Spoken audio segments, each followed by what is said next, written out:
Bonjour à tous. Depuis 2007, un humain sur deux dans le monde habite en ville. À l'échelle de la France, c'est plus de 80% de la population qui est aujourd'hui urbaine.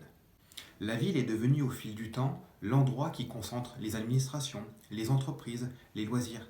Chaque année, des millions de personnes quittent la campagne pour la ville en aspirant à une vie qu'elles espèrent meilleure. On trouve aujourd'hui des villes comme Tokyo, Shanghai, New Delhi qui dépassent largement les 20 millions d'habitants. Et pour se déplacer dans ces villes gigantesques, pour info, il y a plus de 70 km du nord au sud de Los Angeles, la voiture a pris une place considérable pour les habitants.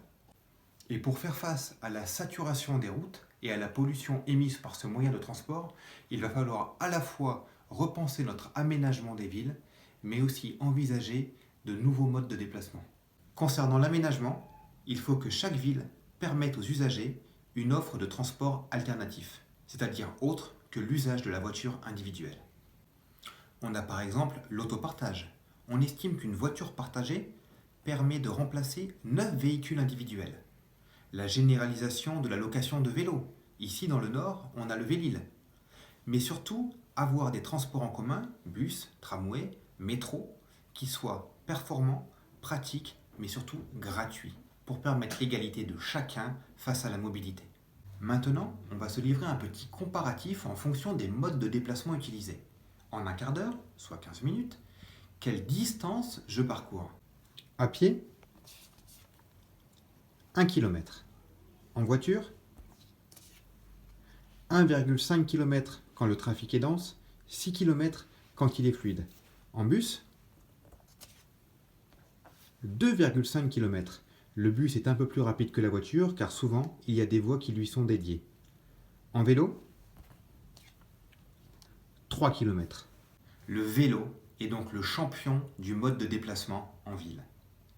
Mais attention, pour cela, il faut veiller à la sécurité des usagers, c'est-à-dire leur dédier des voies propres, c'est-à-dire des pistes cyclables indépendantes du reste de la circulation. Dernier point concernant notre perception de la réalité. En agglomération, quand la vitesse est limitée à 50 km/h, à votre avis, en réalité, quelle est notre vitesse de déplacement? 19 km/h. Et quand on baisse dans certaines zones, comme on a déjà pu le faire, la vitesse à 30 km/h, on se déplace toujours à 17 km/h. En réalité, la seule chose qui baisse, la pollution, le bruit, le nombre d'accidents. Abaisser ou généraliser la vitesse en ville à 30 km/h, on a tous à y gagner. Bon, n'hésitez pas à liker, à vous abonner et à partager, et à bientôt!